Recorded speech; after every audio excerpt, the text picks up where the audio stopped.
Hello, everyone, and welcome to another episode of Bole, the podcast. Today, we have with us a very special person, Mina Cheah, otherwise known as Madam Body Shop. But she's special not just because of that and because of the wonderful work she's done with Body Shop. She's special because she's a friend, a great humanitarian, and she has achieved so much that I'd like to share with all of you. With me today as co-host is Jaden Lewis, who has had almost 20 years of retail experience working across Australia and Southeast Asia with brands such as Cotton On and Adidas. So welcome all of you. Welcome Jaden. Welcome Mina. Hi. Hi Mina. Hello. Hi, Mina. Hi, Jaden. All right, let me start with the first question to you, Mina, and it's this. What is it about the air in Sungai Siput? Please tell me, because we just interviewed someone else, Gayatri Raman, who is also from Sungai Siput and who has done some amazing things with her life. So tell me, what is it about Sungai Siput?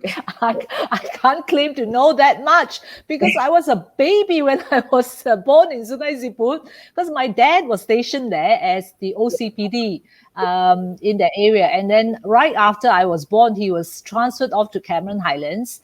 And my mom thought, she didn't want to bring me up along with my elder brothers and sisters. So, I was left behind in Sungai Siput with my nanny.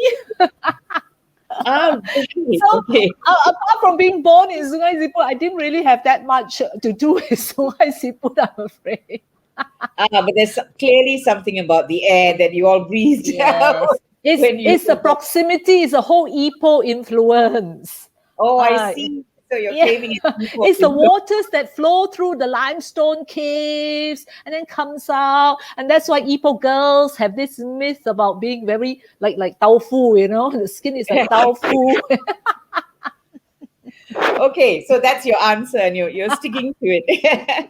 All right, so tell us a little bit about your growing up years. I mean, you were in Sungai Siput for a little while and then, then you went to Ipoh. So tell us a little bit about that. Yeah, I grew up in Ipoh. I lived all my life there until I was 17, after which my dad sent me abroad. But Ipoh was a wonderful place to grow up. It's all flat. I had a bicycle and I used to cycle everywhere. I brought my kids back to Ipoh and I drove them in the car and I told them, look, this is where I cycle. You guys are in the car and you're moaning already. Are we there yet? Are we there yet? I used to go everywhere on my bicycle. Can you imagine nowadays sending your kids out on a bicycle, cycling from Canning Garden to Taman Sri Vasagam Park, It was, I don't think anybody will allow their kids to do that nowadays. But Ipoh was that sort of a wonderful place where there were few cars, people looked out for themselves, and crime was really not. Well, actually, maybe I correct myself. Because my dad was in the police force, maybe that's why I'm not afraid of crime. Because my dad was always watching me. He always had my back. So, I don't know, but I had a wonderful childhood in Ipoh. It sounds amazing. But KL was like that too, right? We shouldn't really give away our age too quickly here. But it was like that even during my time in KL. We were always in the neighbor's house and so on. So anyway, tell me who influenced you as you grew up? Who has influenced you the most as you grew up? I think I've already mentioned him so many times. It was my dad. Really, he was this huge influence in my life. And I think it's from him that I realized that one person can actually make a difference. Because people would come to see him, and whether it was because their son was in trouble or the daughter had been arrested or something like that, people would come to see him to ask him for help. And also, he had this really off-skewered, far left view of things. There was this place in Ipoh that was a lover's lane, and a lot of people park their cars there at night, and then they all get robbed. So they were all complaining. They said, crime, there's too much crime in Ipoh. People go there and then they get robbed. So what he did was he went and got sent a bulldozer, and they dug a huge trench all along that Lovers Lane, so people couldn't park their cars anymore. So no parked cars, no robbery. So problem solved. Problem solved. So where did they all go then after that? I, I thought that was so clever. So I always use that as my yardstick. You got a problem, is it? Let me solve your problem. It's thinking outside the box, Mina. So clearly he had that ability. But you then went on, you were in school in Ipoh, and that's where you had your early education. And then you went off overseas. And what did you do? In Ipoh, if you go back and you meet someone who said that they were in boarding school in the 80s, you ask them, are you from Ipoh? They say yes, and you ask them, are you from did you go to boarding school in Northern Ireland? 90% of the people went to boarding school in Northern Ireland, because Ipoh is such a place, My son is there, you send your daughter there, my son will keep an eye on your daughter's there, my daughter will keep an eye on your daughter and show her around and so on. So all of us went, and it was in the early 80s, 70s, late 70s, early 80s, and it was right in the middle of the Northern Ireland troubles. So I used to write every week back to my dad, in those folding aerogram paper. I write, hey, dear daddy, Belfast is a very dangerous place. We had a fire drill, and we also had a bomb drill. Why do I need to learn a bomb drill? Oh so my goodness. Week, I'll be writing letters. Daddy, dear daddy, there was an explosion in the street next to ours. Belfast is a very dangerous place. Oh my goodness. How old were you then, Mina? I was 17. It was just right after my Form 5 exams. And then I went over to do A-levels.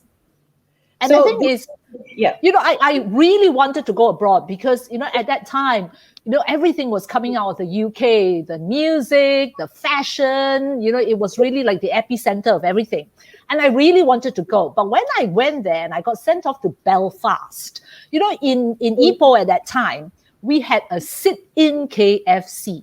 When I went to Belfast, there was no KFC. The only KFC was like 30 kilometers away, and it was a takeaway KFC only. So I wrote back, dear daddy, there is no KFC in Belfast. That is amazing. So all the your Ipoh friends were there, were they? Were they in this school? Everybody was there, in various parts at Queen's University, at Methodist College Belfast, where I was, and all around in the other boarding schools around in the outskirts in Northern Ireland. So you were not too lonely? No. I mean, I have a very outgoing personality, and I'm a bit of a busybody, So I see people, I'll go up and say, "What are you doing? Looks interesting. Can I try a bit of that?" So I actually really loved my time at school. That not so much boarding, because boarding, unlike all the Enid Blyton books, Mallory Towers and Sinclair's rubbish. Oh, rubbish. The strictures of boarding school I didn't like, because there were bells to guide you for everything, and it would ring every 45 minutes. I guess it was to make sure that you were still in boarding. You weren't sort of like gallivanting anywhere, but you didn't have a full hour to yourself. So, that I found a little bit hard to adjust to. But apart from that, the schooling system, it was such a revelation. All of a sudden, teachers were actually interested in your opinion. And it was like, mind-boggling. The teacher actually asked me a question. And it's not just looking for an answer. It's looking for my thoughts, the thought process, and how I derive my conclusions. And that was, wow, a real liberating experience for me. I loved it. Then you went to the UK and you did a degree, right? Good way to get out of Belfast. Hardly the fashion capital of the world, yes. And then my dad told me, he said, you can go anywhere you want for university, but you cannot go to London. Because if you go to London, you will not be studying. So I took a compass and I drew radius 2 hours fast train to London. So anywhere there was within 2 hours fast train to London, I applied. Fantastic. Lucky my kids now are all finished university. Otherwise, they'd be thinking, wow, I should follow my mother's example and then I'll be in trouble. Where did you go, Mina, and what did you do actually? Okay. After that, I went to Leeds University, and I did computer science and management studies, completely in line with my career aspirations. But anyway, I did computer science and management studies because I thought, I wanted at that time, when you're young, you don't really know what you want to do. I just knew what I didn't want to do, but what I really wanted to do, I wasn't sure. I had this idea that, I like to join NASA's space program. And who will they need there? They will need computer engineers, right? So that's why I did computer science, not because I was fantastic at maths or coding or anything like that, but I thought, I think space exploration is a really cool thing to be doing, So I went and did that, and of course I came back and started selling cosmetics and shampoos. So Mina Cheah wanted to go to the moon, but or wanted to help someone go to the moon. Yeah. I just wanted to help someone. I want to be part of the whole space program, Exploration is like, my goodness, Star Trek. I'm such a huge fan of Star Trek. So instead, you came home and you started Body Shop. So now I'm going to hand over to Jaden, who's the retail expert, to ask you questions on that. Yes, that's fascinating. Computer science to retail. I want to talk to you about how did you bridge that? How did that all come about? I've read that you mailed Anita Roddick, Dame Anita Roddick, I should say, and she simply just said, yes, you could have the brand in Malaysia. Was it that easy?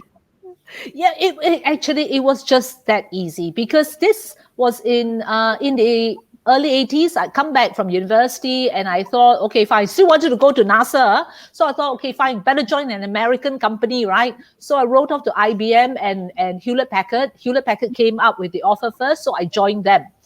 And then it was, they had this system where I was one of their systems engineers, and we did it on a rotational basis, and you would have to man this call-in station, this service station, because we sold them this really expensive system, expensive database. And if they had any problems, they would call it up, and then this expert, me, on the other end of the line, would be able to solve all their problems. And half of the time, you don't have a clue, because they wrote the software on top of our, sets. So you have to sort of guess, and then it will be like, didn't plug in the computer. Oh, the wire was loose at the back. The fella didn't switch on the plug. So, but most of the time it was like guess. And so after a while I thought, okay, fine. This is, I want to. And also because I was traveling around quite a bit, around in Asia, and I decided I wanted to get married and I wanted to have kids. So I was thinking, I can't be traveling around the place and then having kids and then telling my boss, I can't travel so much, but I don't want to be set back because I'm pregnant and I have my career, my babies. I want them all to be progressing along. So I thought, okay, not fair on my employer. So I decided I was going to go and start my own business, because I'd seen the Body Shop in Singapore and I thought, hey, this is what I could do, because I loved the Body Shop when I was in the UK. And then I wrote a letter. Right. And she just replied back and said, yes, no problems, we can do this. Go ahead. Hey, where is Malaysia? Near Borneo, is it? No. It sounds like a very easy process, but I'm sure there was a lot of challenges along the way with regulations and going through this in the 80s. Can you talk us through some of those challenges? Okay. I always find very hard to try and dredge up all these difficult things.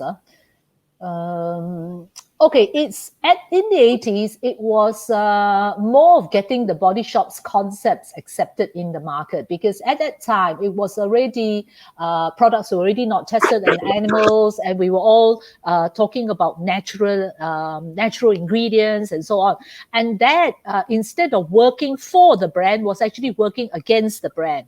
People were concerned when we told them that this had not been tested on animals, and the next question would be, so is it safe for me to use if it hasn't been tested on animals? So we would go through the whole explanation of how animal testing is cruel, is unscientific, is inaccurate. Your skin is not the same as a rabbit's skin, and so on. So that was the initial difficulties, and also selling the concept to landlords. At that time, you didn't have much choice, but trying to sell the concept of being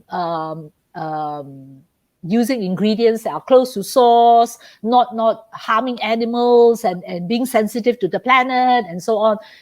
At that age, in the 80s, if you remember, it was the time of Dynasty, the movie, excess, big shoulder pads, and show off, and so on. So when we were saying pitching the shop concept to a potential landlord, the landlord was saying, this concept doesn't sound so good. No, we want people, we have a tenant who's got a tiger skin on the wall, chrome of it. When I heard tiger skin on the wall, I say, okay, it's all right. You and me, I don't think we will get along, So that was the challenges in the first place. But in terms of with the authorities and so on, it really was much easier then, because trust. The trust level was much higher. There wasn't that much legislation or regulation in terms of bringing in cosmetics and toiletries. So it was only later that the government started to require that you register all your cosmetics and you show proof of manufacture and so on. So in the 80s, it wasn't that difficult starting up. Okay. That's really interesting. So then the challenges there were, as you said, but then you had the next hurdle of challenges with your customers, because your price point was a little bit higher. Because obviously, if you're going through the process of ethical and sustainable product, the price point has to be a bit higher. How did you overcome that hurdle? Even now, people, there's always a comparison. Everybody always wants their prices cheaper.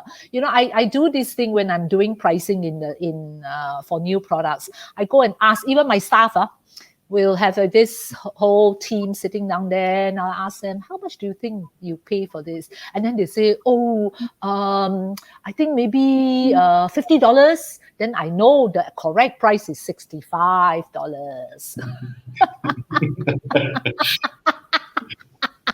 Very scientific. Very scientific. No, but seriously though, the whole concept of the body shop, of actually fair trade was such a novel idea then. The idea when we said that, okay, this is produced by us, this box is produced by us by a group in Nepal, and they collect all these water hyacinths from the river, and all would stick in their mind, produced in Nepal should be very cheap. How come you're selling so expensive? You must be making a lot of money.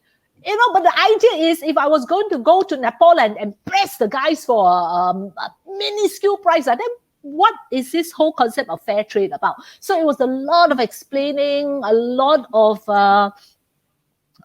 communications with our staff, with our customers, through all sorts of media that we had, little brochures at that time, leaflets, and so on. Even now, anytime we try to do something, like when we stop using giving out bags, it was a huge backlash. People were scolding us and saying, hey, I pay, buy your shampoo, $38, and then you don't even give me a bag. What you Pasar Malam also give me a bag. So in the end, now when I was young and fiery, I used to go and try and argue with my customer and try and explain. And now I don't explain. Now I just say, okay, sir, it's all right. I will donate 50 cents on your behalf. Thank you very much. And then all of a sudden you see that, oh my God, 50 cents for my bag. And it's 50 cents. I've come to KLCC, I've paid 12 ringgit for my parking. And, I've just had a meal for 45 ringgit and a coffee for 12 ringgit. And I'm haranguing this girl for 50 cents because of the paper bag. So, so in the end, it's like after many years of learning things the hard way, people don't want you to explain to them when they're in the heat of the moment, or when they're haranguing you about the 50 cents. So it's okay, sir, it's okay. I will donate 50 cents on your behalf. So we have a little stash of extra cash in the shop just for this purpose, so that the till is not short and the girls don't get yelled at. But now no more. Now they're on to other things. That's really interesting. Mina, if I can jump in here for a minute, Jaden, and then go back to you. When you launched Natura, and I'm sure Jaden will come to that and you'll tell us about it, but you spoke about a philosophy of business as a form of good. Those were your words. What did you mean by that? I think business has a responsibility not just to make money. Obviously, we're not naive. You have to be a successful business. If you're not a successful business, no one will bother to listen to you. Then you've got a whole set of different problems. But once you are successful, I think it needs to be more than just about making money. What's your purpose? How many meals can you eat a day? How many cars can you drive in at once? How many arms can you hang your handbags on?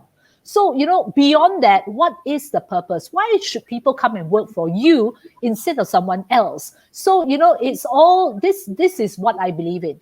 And I'm 60 years old now, and I'm still full of enthusiasm for this business that I run. And what keeps me going? This purpose, this opportunity to be doing something with the business, this platform that I have, that I can reach over 1 million people on all our media channels, on our Facebook, on our Instagram, and on YouTube, and so on. This platform is the one that's most important. And people don't care about you making money. All right? It's you, it's not them. But when you talk about issues that are close to them, when you talk about violence in the home, when you talk about a 13-year-old girl being married to a 45-year-old man, these are issues that get people that get people's blood going. And these are issues that having a successful business provides me the platform to actually voice out these things in. If I sat at home and had $100 million and didn't do anything about it, so what? Who cares? All right. So now if I have $20 million, I'm using this $20 million to actually highlight all these issues. This is what gives me the greatest joy in this company that I have. And the whole purpose, we went public, we listed the business because I was fed up. I was fed up with wanting to invest in ethical companies, wanting to invest in sustainable companies, and being told by fund managers and so on that, like that, Malaysia don't have, you have to invest abroad. So I was thinking, it cannot be. We cannot always be looking abroad for all the good things, all the leadership of that we're seeing in sustainability and all of that. We should be doing it here for ourselves. So that's one of the main reasons. Second reason is so that our staff can actually share in this business that they've helped build all these years. But anyway, that's the reason why we actually went public. Fantastic. Jaden, all yours. Well, you're answering a lot of my questions that I wanted to ask, which is great. A lot of topics there that I wanted to touch on. The violence in the home and a lot of the other movements that you're doing. is it more? It would be more difficult doing that now. But what are you doing to try and continue that message out there throughout this pandemic? It's I don't think it's more difficult. I think it's just different. Right now, we are running a campaign on Undi 18. We are calling it Vote 18 because of the postponement of the act to allow 18-year-old Malaysian citizens to vote. And if they don't implement it in June like they promised now, they're going to miss the coming elections. And they're going to have to wait another 4 more years before the next one comes in. So we're running a petition now. And a lot of the news that we get is on social media anyway. And in lockdown, the most important thing is that you have got good Wi-Fi and your social media is strong. So right now, all our customers, are coming to us via Facebook, coming to us via Instagram and TikTok, and on our website itself. So the reach is still there, except that now we have to make sure that we are always on with Google and all the search engines that people might be going to. So I don't think it's difficult. We still can carry on. It's just that walk-in traffic in the shops is less. So, okay, I correct myself. When people come into my shops, whether they like it or not, they get told about our campaigns. And then if they don't like it, fine, we keep quiet, we shut up, and we move on to why they're there. But if they like it, then we can engage in a conversation. Right now, because of the lockdown, there's less of that. They have now got to seek the information. But when they come to our storefront on our website, they see my vote as on the banner headline. So they do see it, but it's a little bit more passive in that, you don't have a person talking to you about it and asking you, Jayden, we have this, would you like to sign our petition? It's a little bit more passive, but it is still there. And you're right, it is passive. People have to engage to it. But having said that, our audience is wider. We can push it to everybody that's on our mailing list. And whether they choose to open it or not, it's the same as in the shops, whether they want to engage in a conversation with you or not.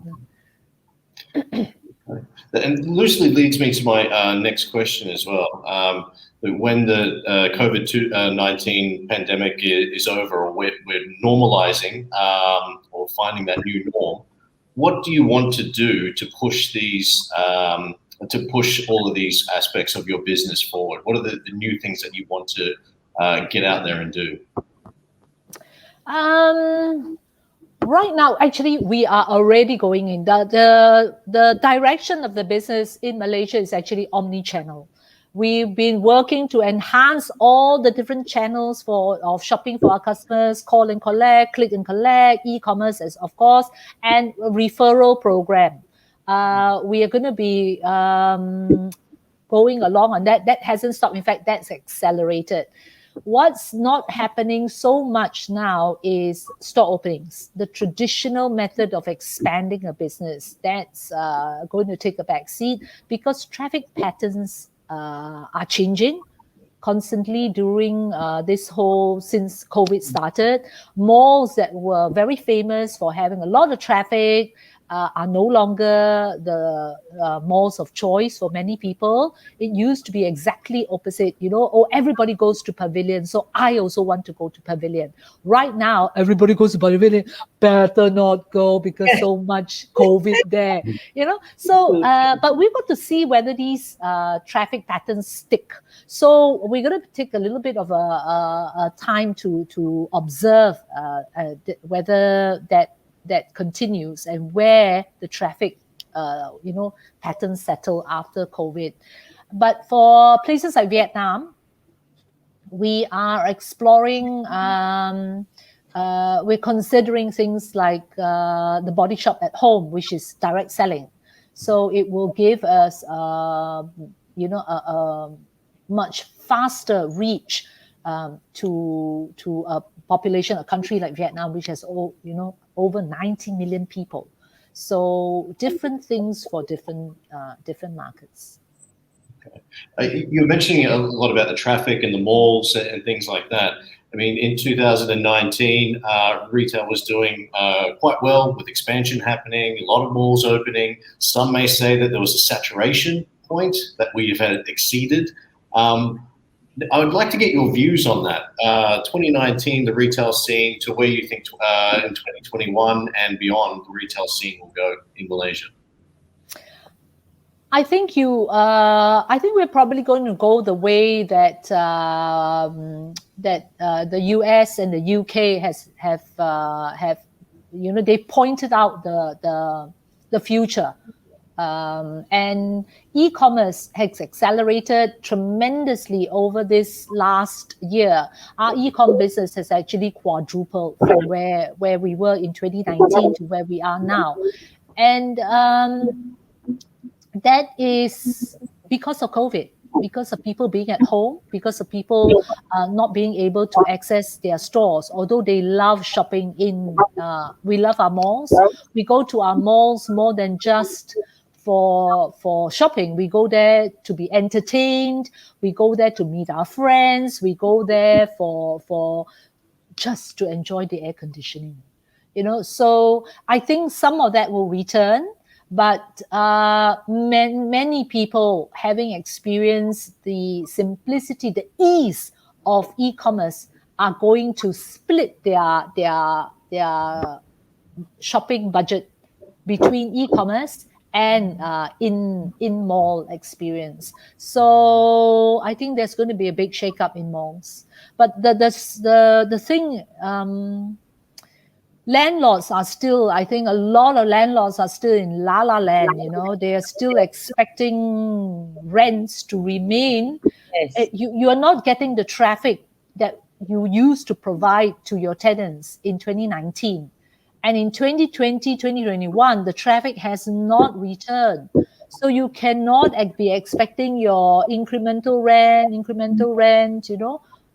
where is it coming from?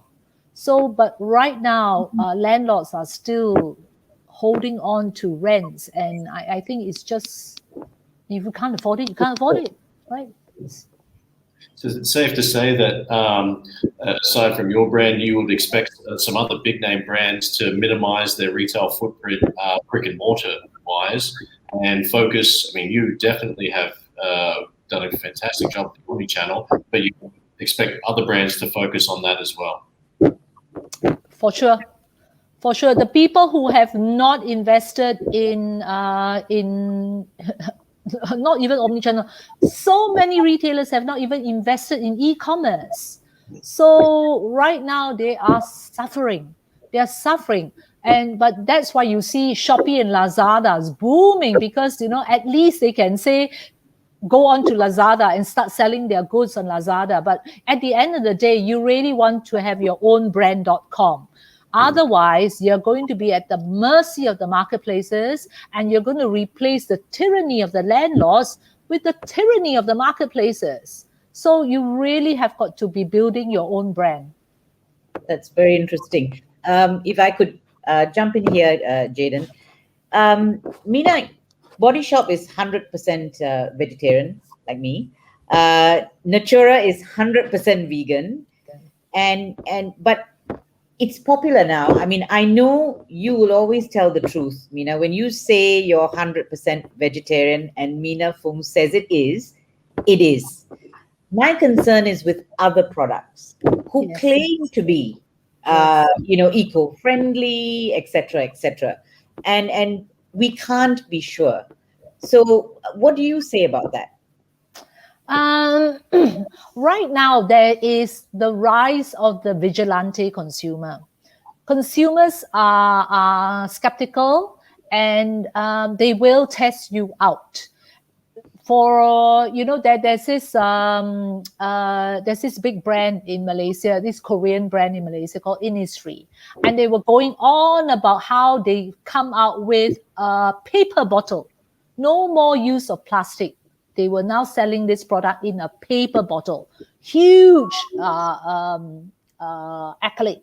And then one customer went and took the bottle, sliced it opened up the cardboard and found a plastic bottle inside. So they No. just wrapped it. It's all over the internet. You can Google it. So there you are. So the damage to the brand and the damage to your credibility really is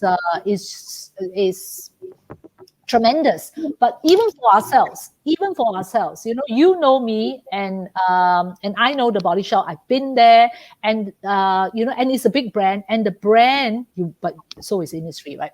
But the brand has got value, and if you don't look after that, not buy from you. However, the group of people who really care about ethics, about good governance, and so on, is actually not that big. The others are bigger. The others who want to know what's good for me. Everything else is cherry on top. But the most important thing is what's good for me. Those people aren't going to care whether you are what you say you are, so long as it's safe for me. That's where they are at this point in time. But in this world of fake news and all this shamelessness, people have no shame.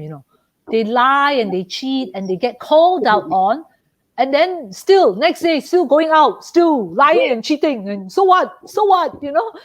In this day and age, I think we've got to move towards certification. So even for ourselves here, even for in nature, Berhad, we are actually going through certification. We've applied to be accredited by FTSE for Good. We've also applied to join B Corp, this international organization that does auditing and so on. It's an expensive process. It's a very tedious process, but I think eventually, to allay the concerns of people like yourselves, Ambi, because you're vegetarian, you don't want to be misled into using or eating a product that is not even a tiny bit. Never mind, only a bit. No, right? So a lot of people don't understand that. So we are going towards certification. So I think at the end of the day, you really have to look at international certification to see, that people have audited. It's sad that we cannot trust organizations, or we cannot trust people and take them at their word unless you know them. So, but how do you know Tesla? You don't know Elon Musk, right? You know his public persona, but are his batteries being safely disposed of, right? So how do you trust them? You trust that other people will watchdog them, and you trust the watchdog, so you trust the company. So that's why we're having to go down the tedious and expensive route of certification. Yeah, I think so. And Mina, you've also been recognized for your work opposing the forcible conversion of minors to Islam, assisting the transgender, sex worker, gay communities. So how do and these issues are still unpopular in Malaysia amongst a vast number of people. So how do you navigate that and still, in your business, how would you navigate something like that? In Malaysia, we still carry on with this month. June is Pride Month, so we don't celebrate it explicitly, but we actually do still show images of happy gay couples. And I tell you, people is oblivious. People just don't see it, and unless you push it in their faces. So self-love. We were running a campaign on self-love, and we put out, I think, four of our own icons that we shared their stories and so on. And among the four people, there was LT and queue, Mm. right? And nobody even noticed. We had it up in the shops. We were showing it on our video screens, and I think that's a good thing. Why are you so upset about it? You don't even know this. They never hurt you. You listen to their message, and it just went in, went out. You did not assimilate it. You assimilate. I think that was a good thing. We put it out there, and it just went by. Mm. Nobody said That's anything good to about know. this. That's a very good thing, actually, Mina, when you think about it. So people are imbibing it without, judging. So, Yeah, and I think that's the state we want to be in. yeah. Jaden? Yeah, absolutely, absolutely. I wanted to go back and talk a little bit about how you mentioned that your online business has tripled, which is interesting because you talk about triple bottom line. I wanted to ask you a bit about triple bottom line and share this and the progress of that going forward. Okay. We don't actually separate out our activism part of the business, and we don't treat it as a marketing expense. All of it is embedded into the entire process of how we run our business. For example, we give 24 hours of paid volunteering. So that's actually 3 days. 3 days of paid volunteering. You can go and volunteer do anything. You can join your church group. You can go and do your gotong royong back in your kampong or wherever it is, or you can just get together with your friends and do whatever you want to do. You just have to show us some proof that you have gone out, whether it's photographs or a little note or a letter or whatever it is. But we actually give 24 hours of paid volunteering. Now, that is a cost to the business, but it's also good for confidence building of our staff. When our shop staff, a lot of them come to us from poor families. They had to leave school after SPM at 17, 18 to get a job to help their families. And when you tell them go and volunteer, they'll be thinking, how can I volunteer? I got no money. I know so little. How I am very shy. Or what can I say to?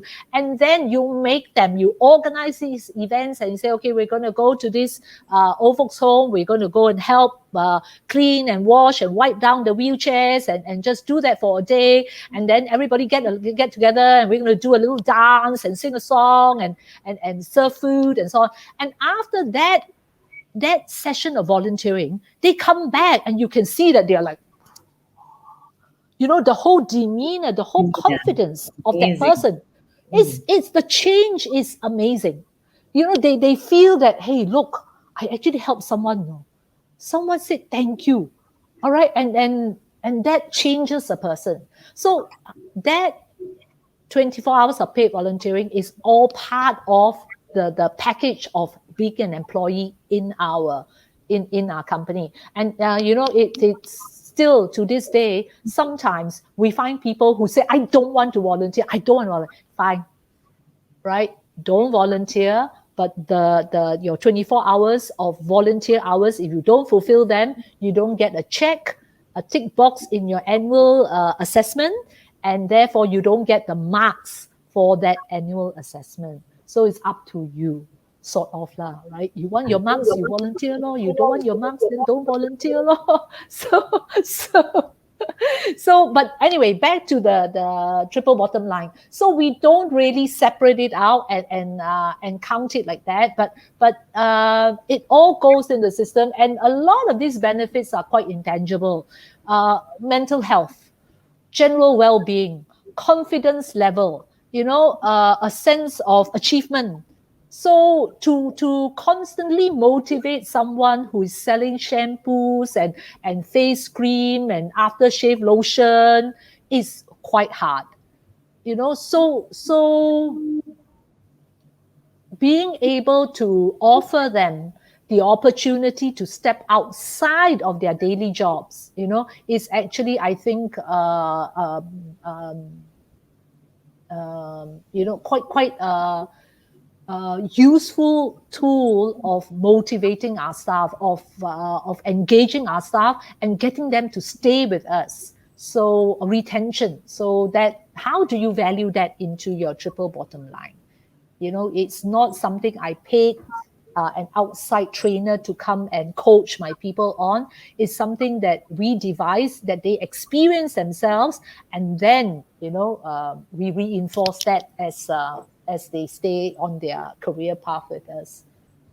That's amazing, Mina. Maybe others can adopt that. I mean, those things are priceless, right? Yeah. You're building confidence and things like that. So, coming to your philanthropic work, and you've done a lot, Mina. You've had awards from Forbes, Hero of Philanthropy, the Prime Minister's CSR Award, for Body Shop, Malaysian AIDS Foundation. I mean, you've done so much. And I'm wondering, actually, when did you start in this work, and how did you develop it? Mm, not I didn't set out consciously to do it. I think it's where my personality and my character have sort of like have driven me towards. I can't stand bullies. I don't like um, um, I just don't like bullies. I don't like people who are put into a situation where they are forced into a situation where they are of not their choice. So that's why I support causes like the ones that you mentioned. I don't like the way transgenders are picked on because they are so visible. You can see someone who's a transgender, and then you pick on them because they're there, easy target. So that's why I support people like Justice for Sisters and so on.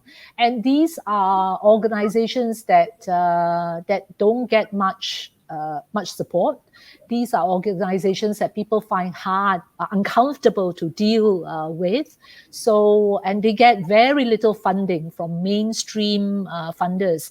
Uh, uh, Orphanages, single mothers, old folks home, that you can empathize very easily because could be my granny there, but for the grace of God could have been my children, if something happened to me. So, but for transgenders, for sex workers and so on, I think these are people who really there, but for the grace of God. Right. So I find that because they can't get help from mainstream funders, they need money from somewhere. So that's why I chose them. But primarily because I don't like bullies. I totally agree with you. And Mina, Justice for Sisters, Nisha Ayub's organization, and so on.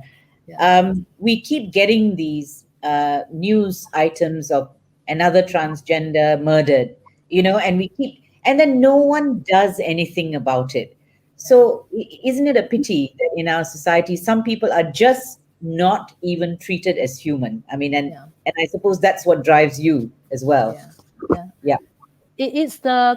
It's the bias. When it's easy to lump people into a group when you don't know them, but when you look at someone, when you meet Nisha, when you meet, I employ a lot of transgender people, and gay people, and cis people, and ordinary people, and extraordinary people in my company. No one knows. No one Yeah. knows. And all they want when they come into my shop is to have good service. And Yes. all of my staff provide good service.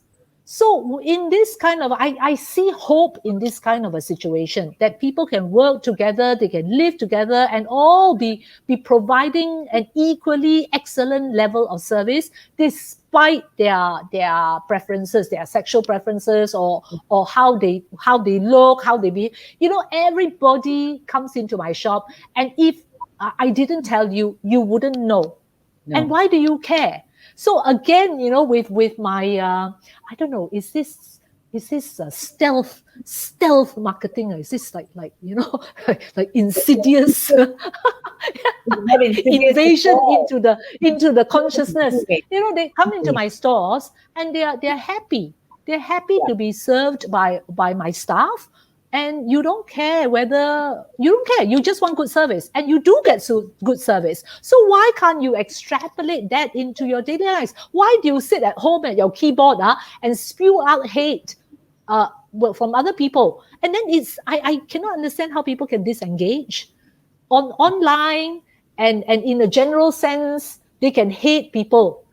But when they come into my stores, they're very happy to be, to have their demonstration. They're very happy to have their products packed by the very same people that they then go home and start hating, So I don't get that. I hope that they will one day realize that, hey, I just had a very pleasant experience being served by this. Sorry. Yes, they come. When customers come into my store, all they are interested is in good service. And if they go back and get good service, why do you care who or what gave you that good service? Yeah. You receive good service from a person, and that should be the end of it. So, it's I don't know, it's mind-boggling to me. But I agree with you. I have a lot of, it's a very strange thing. We look down on we don't provide job opportunities for transgender people because their IC says one thing and they look like a different thing, a different person from their IC. And because of that, they can't get jobs in many situations. And, people say, oh, it's a security issue because they don't look like their IC and so on. And so many job opportunities are either purposefully or casually closed to these people. And, but they still have to have a means of living. And when they go and do sex work, when we say, you see, there they are. So a big catch-22 kind of thing, and it's bullying in a way, right? It is totally. But you've also done a campaign with Women's Aid Organization. I remember that actually, and that went on for many years, and it's still going on, I think. Yes, they are very trusted campaign partners. We work very well together. The last one that we did with them was I think end child marriage. The last big one that we did with them was end child marriage. But we've been working with Women's Aid organizations since the late 80s when we started volunteering at their shelters. So they've proven to be very consistent and very knowledgeable partners. Jaden, yours. Yeah, the far out. I'm still taking that all in. That was Amazing. Yeah, and just sort of, there's probably not really a question, but it's just a conversation point. I've always felt when I've gone into your stores, and to be fair, I don't go into them all the time, but I feel with the service and the culture within the store, it is a community base. It feels like everyone belongs from the team. And it's not to say negative things about the other brands, but my experience in retail in Malaysia, I've always felt that retail is like a second grade job. It's something that you do if you didn't go to university or you're just forced into it. And coming from another culture where it was, if you're a store manager, that's a great job. And I'm sure you felt that when you were shopping in the UK those years ago. And I was wondering if that was a conscious mindset that you wanted to bring that into your business, into your stores across the board. Absolutely. You're so right, Jaden. Even now, sometimes retail is not seen as a career of choice. But we've worked very hard with our people. We make sure that everybody gets paid a good wage and they earn good commission, because at the end of the day, when you go home to your family will just say, how much do you earn?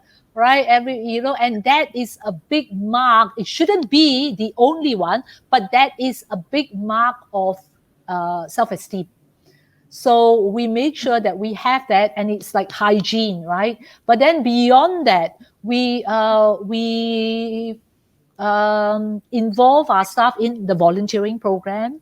We tell them, we just don't expect them to just we don't put them there without any knowledge of what it means to be sustainable. What are we doing with our plastics? What happens to landfills? Why is global warming a problem? Why do you support tigers and not elephants? Right? So, we in our training sessions with our girls, it's not, and our men and our women, it's not just on product. It's also about the bigger issues of what the Body Shop is about. Why do we go bang on and on and on about fair trade? What do you say to a customer who says, wow, made in India, should be very cheap, lor? Right? So what do you say to these sort of customers? And that takes a lot of thinking. And we always tell our staff, these skills you can take home, negotiation skills, you can take home and use it with your kids, use it with your husband. All these skills are not just to deal with your customer. You have an angry customer. How do you defuse the situation? Same thing, you go home, you got an angry mother-in-law. How do you defuse the situation? So, so it's not just learning things that are just specific for the job. Even if we teach you makeup skills or skincare skills, you can go home and you can actually do makeup for your sister's wedding. Make up all the bridesmaids and so on, or do a facial for your mom, cheer up your mother, go home and give her a facial. So these kind of things are skills that we try to give our people, so that it's more when there's a conversation about shark finning, at least they can then contribute in a meaningful way why sharks have to be preserved and what fair trade means. How does it help in terms of the bigger global economy when you have fair trade? So stuff like this, I think our people value you. We know we are very successful with this because our staff are employees of choice. Whenever a new brand wants to start up in Malaysia, straight away they come and pinch our staff. So our shop staff will be shop manager, our shop manager will become retail manager, and so we comfort ourselves by saying, never mind, it's because your coaching, your learning development is so good. People come and take your stuff. 2 or 3 key things that I really want to cover with you. One is your work in tiger conservation. I gather that we are really in dire straits. Our tigers are in dire straits at this point in time. So I'd like you to explain that to our listeners. Yeah.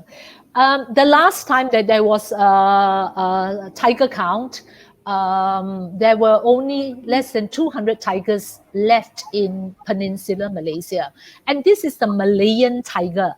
It's actually a subspecies, and it's a Malayan tiger. And the reason why it's going extinct is because of habitat loss and poaching. And these are 2 things that we can do something about: habitat loss and poaching. And poaching is actually professional poachers. It's actually poachers from Indochina. And how do we know that they're from Indochina? Because in the deepest part of Endau Rompin, you find a little Cambodian snack bar wrapper.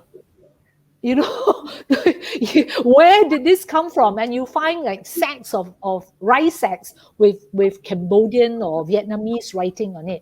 Now, Indochina tiger extinct. So what's happening is Cambodian, Indo-Chinese poachers are coming into Malaysia and poaching. And they have guns.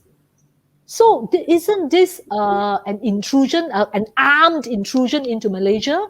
So, what are we going to do it? Your perhilitan fellas are patrolling on foot, and, WCS and people like us who go on catwalks, we are like little spring chickens going into the, I mean, these are professional poachers. So we needed to have army patrols, and we needed to have the police trained in proper evidence collecting and proper prosecution, and we needed to increase the penalties for poaching, because we also still get opportunistic poachers. They're really poaching for wild boar and so on, and then accidentally trap a tiger.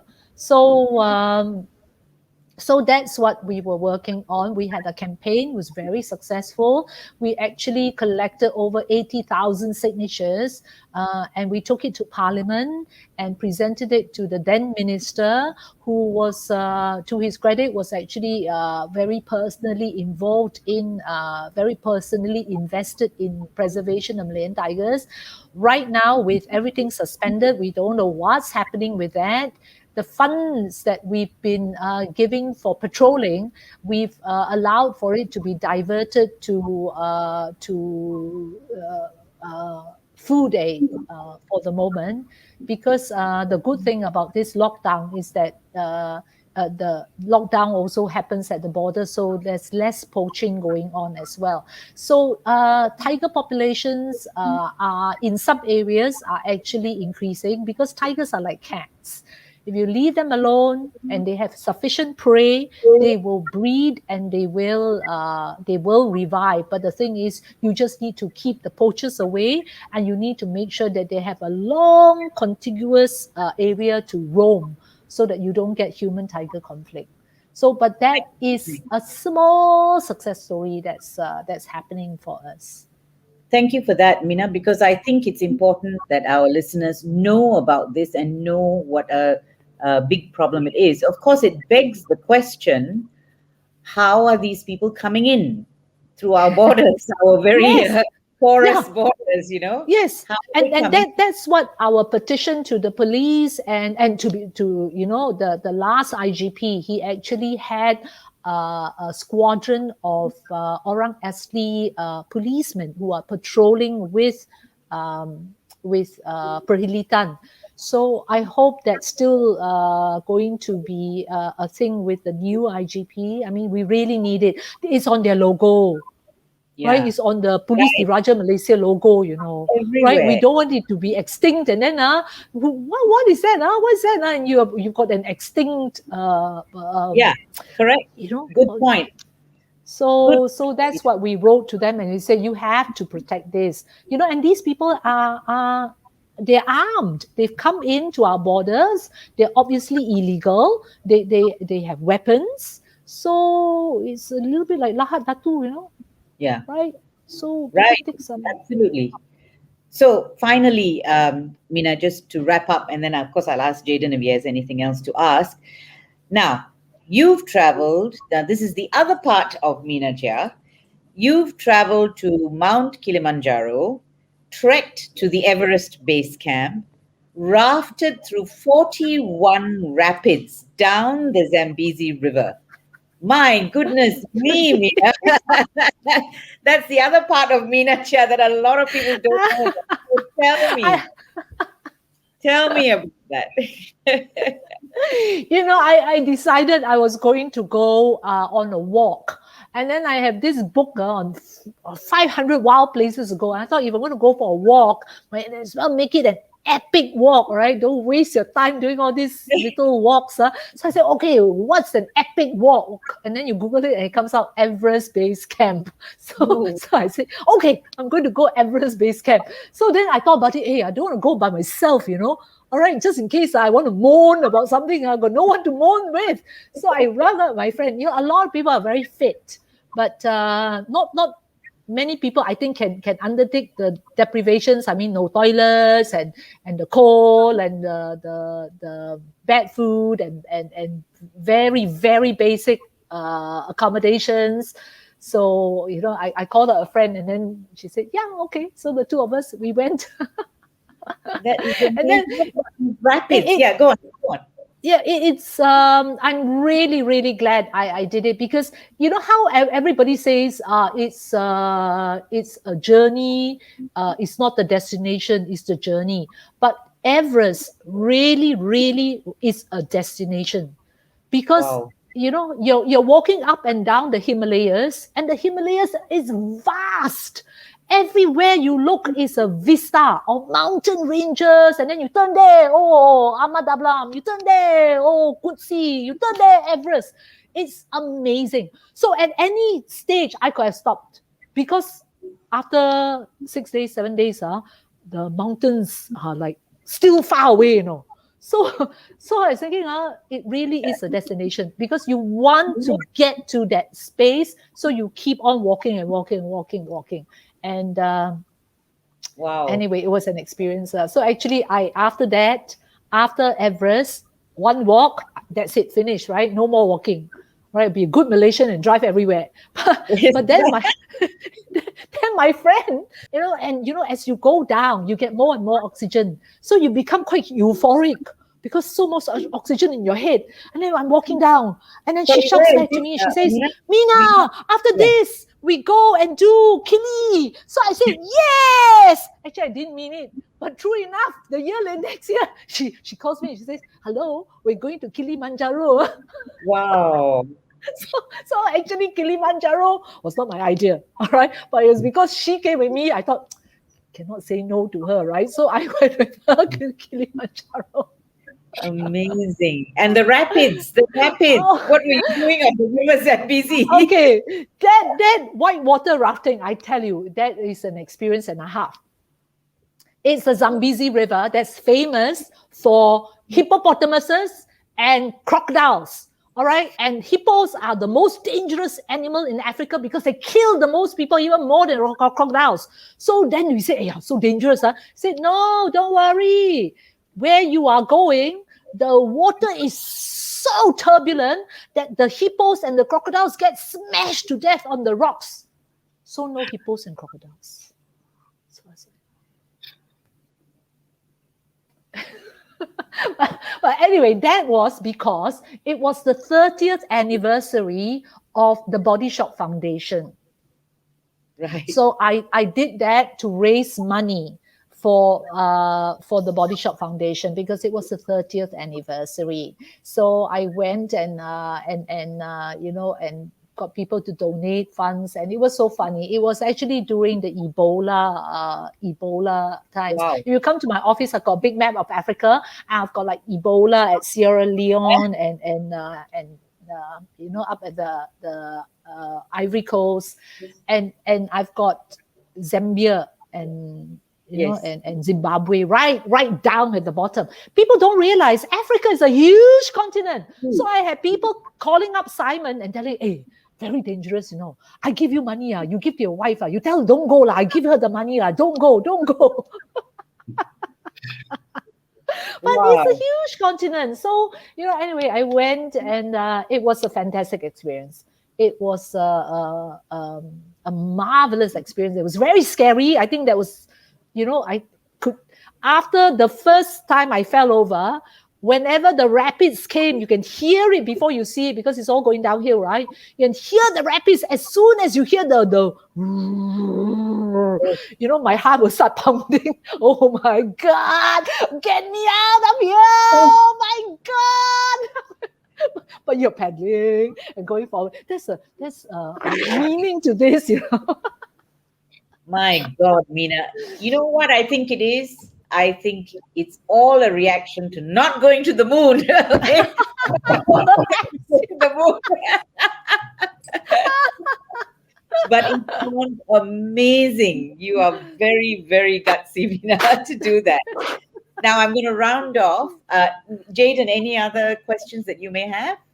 I was just going to ask, what's next? What is next for you, both on the personal side, more rapids once you can travel, or what are you going to do? And then on the business side, also, what's next?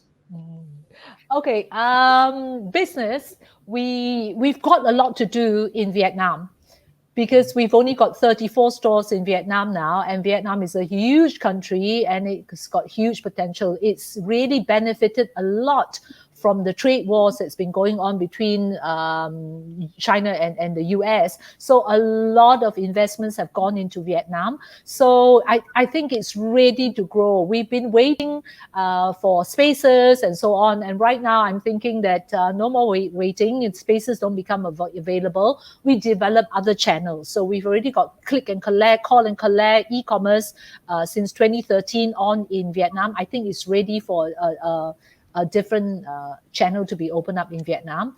And as for personally, Antarctica. Wow. I'm going to Antarctica. I've already booked my passage.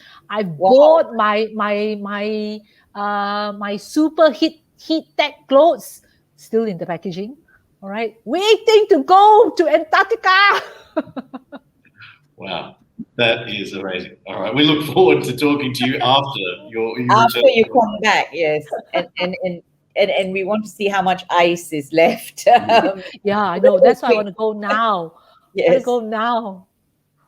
So what an amazing time you've had, actually, Mina. That is really wonderful to hear. And of course, we would love to spend more time with you because there's so much to talk about. Oh, by the way, there's one little fact that I do know about you that perhaps not everybody does, which is you like Tom Jones. Yeah, I love Tom Jones. I love Tom Jones. You know, he came to Malaysia and I sat right in front. This is what I wanted to ask you about as my final question. And of course, we're giving away our age because I like Tom Jones too. So, when was this concert? Why was I not there? Where did it happen? Oh, that was before we started our Malay lessons, Ambi. Right. You were always such an icon, you know. I mean, thought, you know, you wouldn't like Tom Jones, you know. I'll be going, so like, I'll embarrass you when I'm going, sex bomb. When was this actually? This must have been in the 2000 in the noughties. Okay. Yeah, in the noughties, he came to Malaysia and he was still so good. So good. So that was nice to know. That was nice to hear. One of the little facts that not everyone would know about. Mina, you have been absolutely outstanding, and it's been a real pleasure. Jaden? Absolutely. What a pleasure it was to talk to you today. It was fantastic. Thank I could you. talk to you for hours, I think. There's so much more I want to talk to you about. No, my me pleasure. too. You've been Yeah. so complimentary. My head is like. No, it isn't very big. No, but there's so many aspects to you, Mina, and that's what's amazing. But I knew that anyway. So thank you very, very much. And we look forward to catching up again. Thank you. Thank you. Yeah, Where thank was you. Antarctica? After Antarctica. Antarctica. Okay, I want to say something, all right? Yes.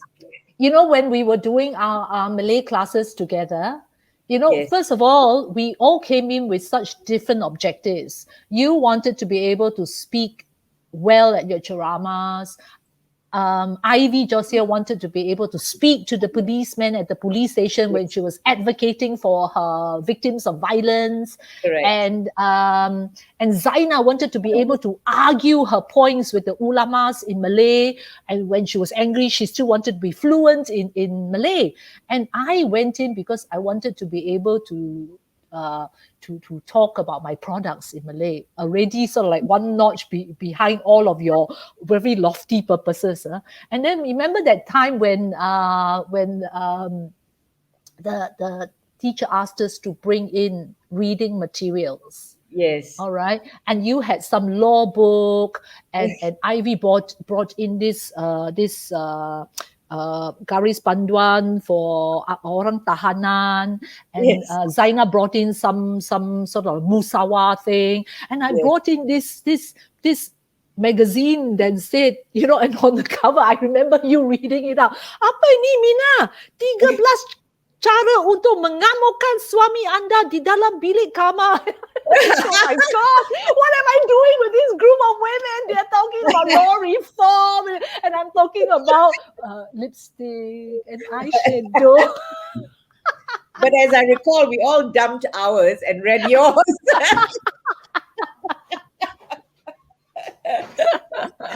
Oh my goodness. So in the midst of all these difficulties and all our troubles, we've got to find things to laugh about. We've got to find joy in the things that we have to do, right? Yes. So otherwise, life is Yes. just too hard.